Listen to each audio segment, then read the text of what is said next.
Well, estate planning is one of those things that is so important, but a lot of people put it off. Typically, it includes having a will and maybe a trust, but these days, it seems like businesses are targeting seniors, pushing them to spend a lot of money on those things.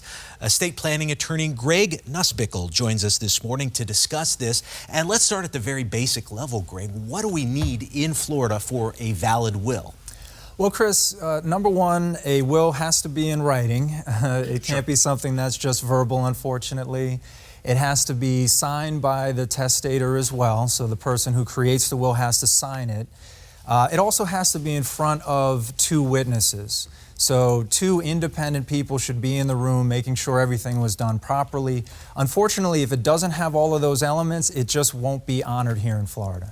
And even if all of those elements are done and you do it to a T, that doesn't necessarily mean everything's set in stone, right? Because there's a process for this. How do you make sure, or how does this go through? Yeah, contrary to popular belief, a will is not something that just self-executes. So it has to be submitted to the probate court, it has to be proved with evidence, and it has to go through a whole lengthy and somewhat time-consuming and costly process, unfortunately. Okay, so living here in Southwest Florida, we have so many people who are from other parts of the country, maybe come down here to retire, maybe come down here for part of the year. So if they write their wills in another state, is it going to be valid here?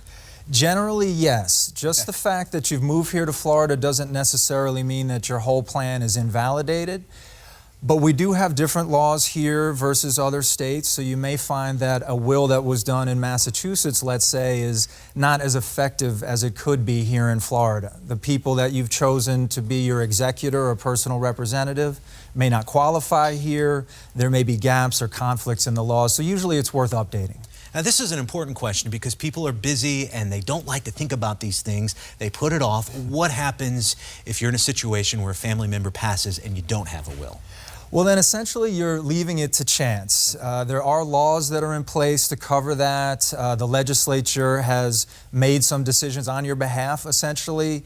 But you do lose the chance to make your own decisions about who should receive your assets and under what circumstances, and who should be handling all this for you. All right, great information there, Greg. Thank you very much for coming in this morning.